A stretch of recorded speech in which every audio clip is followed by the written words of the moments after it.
guys, Rocko here. Today we're going to do FTD Facts, surprising facts about Sikhism. Now this video has been recommended. I'm trying to go back through all the comments and tally up and tabulate and, you know, get my accountants onto the actual figures and work out what needs to be reacted to. Until then, we're going to have a look at Sikhism. Now this comes recommended mainly by my friend Harshi at the Harshi Show. This guy he lives in Melbourne. He's an Indian kid. He's 14 years old. He's one hell of a dude, man. This kid has got it. And I'm telling you right now, go and check him out. Watch a couple of his videos. Leave a like. You leave a like anyway because his videos are likable. On-screen personality. I liken him to the 14-year-old Just Rain. He's that good, guys. He's that good. All right, now, go and see Harshi. Harshi, my man, we're going to do this thing for you, brother. Always support fellow Australian, Indian, or just Australian, or just Indian, or, you know, whoever's cool in my book. Now, Harshi's not paying me. This is not a paid promotion. I just like the fella, all right? Anyway, surprising facts about Sikhism, Rocko. Let's, audience wants to watch now. I hate it when I hit the fucking space bar and it doesn't hit, all right? Another thing I'd like to address is my language. Now, I hope nobody takes my language personal. I know people do, and I know people don't like swearing on the Indian videos when you're talking about religious subjects. Unfortunately, guys, you're just going to have to fucking get used to it because I do swear every now and then. It's when I get passionate or it's when I'm on a rant and I can't think of the proper word to put in there. It's going to happen. So, surprising facts about fucking Sikhism. Here we go. Please. Be satisfied with what God gives you. Tell your mind not to complain uselessly. Well, yeah, always be grateful for what you get. It's rule number 1. Is this thing happening? Ooh. It's a beautiful sunrise or sunset.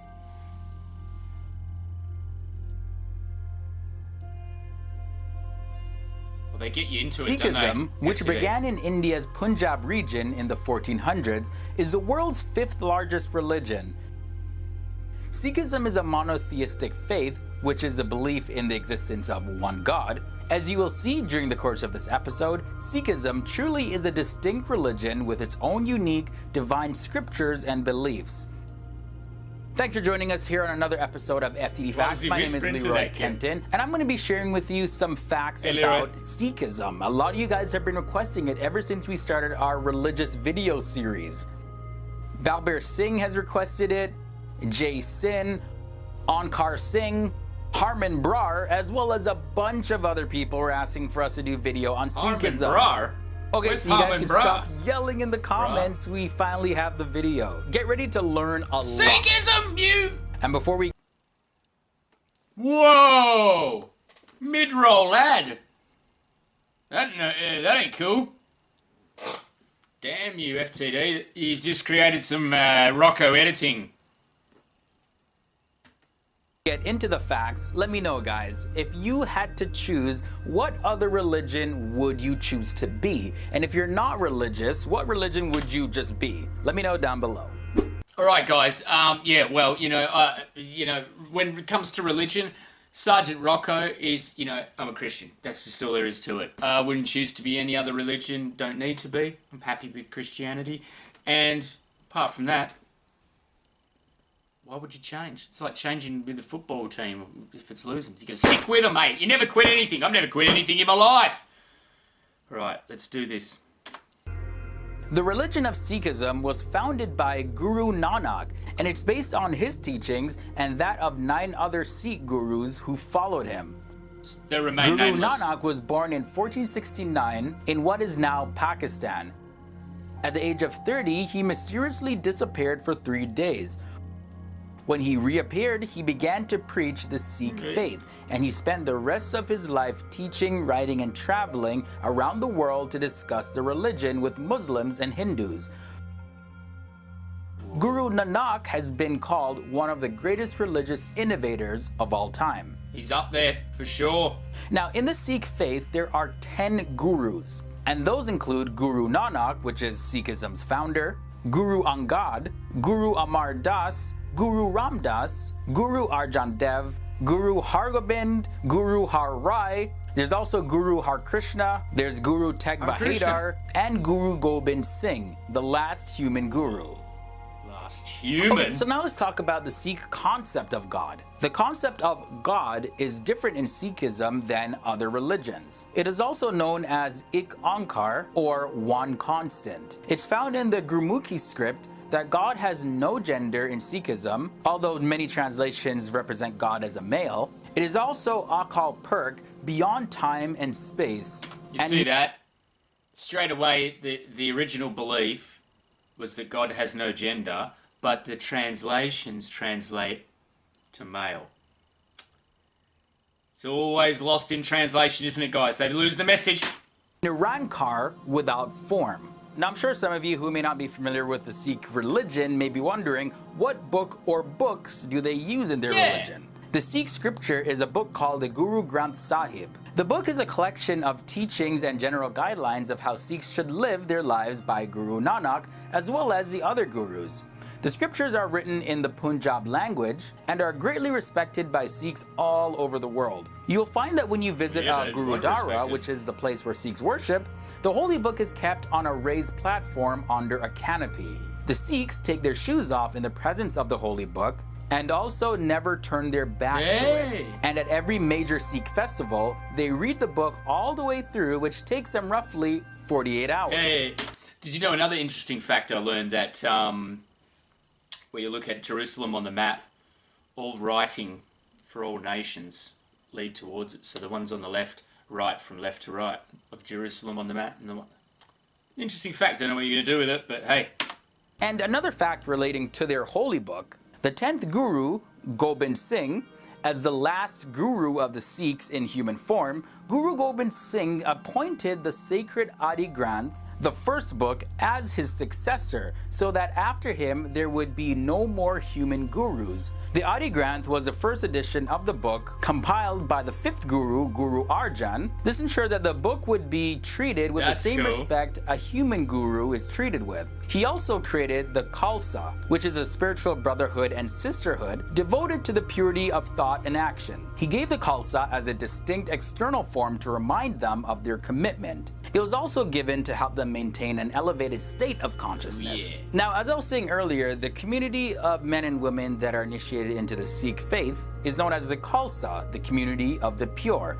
In order to become a Sikh and join the Khalsa, people need to follow the 5 Ks. The first one is Kesh. You must have uncut hair as a mark of holiness and submission to God's will. Then there is Kanga. It's a small wooden comb that goes into the hair as a sign of cleanliness. Kara is a steel bracelet, and that is a reminder that they're connected to God. Following that is Kachera. This is a short cotton underwear, more practical for daily life than the traditional dhoti worn in India. And it's believed to be more practical for daily life than the traditional dhoti worn in India. And finally, we have the kirpan. This is a sword used for protection. Now, this next fact is very interesting and important to the religion of Sikhism. Any building where the Guru Granth Sahib is kept is actually a Sikh place of worship. This could be a separate building or even just a room in somebody's home. It's also called the Gurdwara, the gateway to the Guru. So that is also like, you can liken that to the President of the United States. Not just Air Force One, but whatever plane he gets on becomes Air Force One. Don't know what you can do with that. Now, Sikh worship services are usually held on Sundays, and they base them on the writings of the Guru Granth Sahib together with chants and prayers from the gurus known as kirtan. The religious services then end in a langar, meaning a shared meal. Woo! Now, continuing with the facts, there are actually 4 doors into a Gurudwara, known as the door of peace, the door of livelihood, the door of learning, and the door of grace. These doors are a symbol that people from all the 4 points of the compass are welcome, and that the members of all 4 castes are equally welcome. Just right? There's always a light in the Gurudwara to show that the Guru's light is always visible and is accessible to anyone at any time. The purpose of the doors is to symbolize the openness of the Sikhs towards all people and religions. Romans had open doors. Now this symbol But right they here weren't. is a universal symbol for Sikhism. It's called the Khanda. It's like a turban. It's a double-edged sword flanked by two daggers representing worldly and spiritual powers bound by the oneness of God. I think it's also doubles as the turban. I think, you know, in all, I'm not trying to take anything away from the double-edged sword, but I think see, if you notice the guidelines for the religion, there's like 5 of them to do with hair, and then one about the having a sword on you. So I think the turban as well is well represented. Let's get rid of, yeah, I think the turban's well represented in that. I can see, yeah, 2 swords and a dagger and a hula hoop. Either way. Now this here is the central Sikh shrine. This is known as the Harmandir Sahib and is located in Amritsar, India. It's also known as the Golden Temple. The 5th Guru, Arjan, designed the Golden Temple and was the person responsible for collecting the teachings of the Gurus into a sacred book, the Granth Sahib.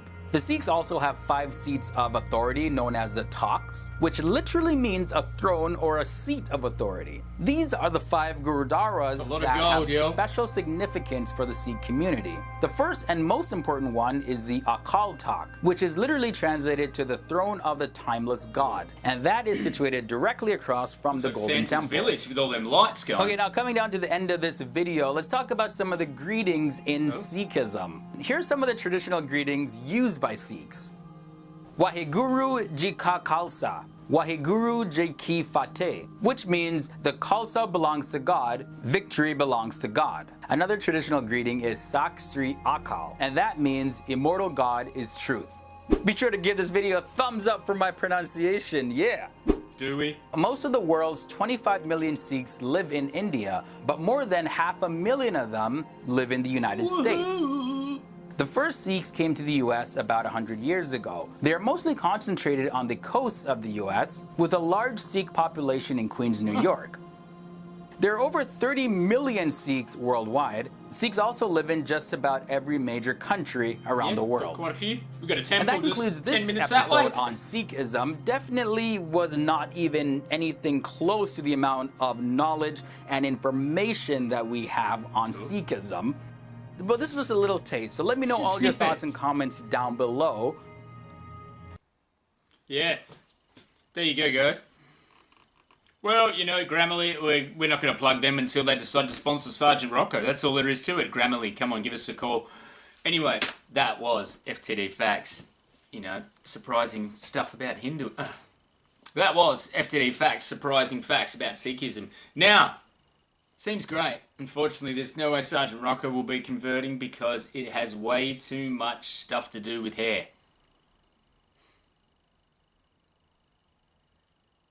That's it. This is dead simple. Do you know how long it would take me to grow hair that I can tie up into a turban? Forget about it, man. I have to give up YouTube, my friends, family, all other commitments. I just have to sit at home and concentrate on growing hair. But that was cool, man. Thank you, Hashi, and everybody else for recommending it. Remember to go and check out Hashi's channel. I'll leave the link in the description, as always. The Hashi Show. And thank you for joining me, guys. And we'll see you real soon, man. You know it. You know it's going to be soon. With something else pretty awesome. Hit the like from me if you can on the way out. And remember to lock up. And kiss the kids. It's over.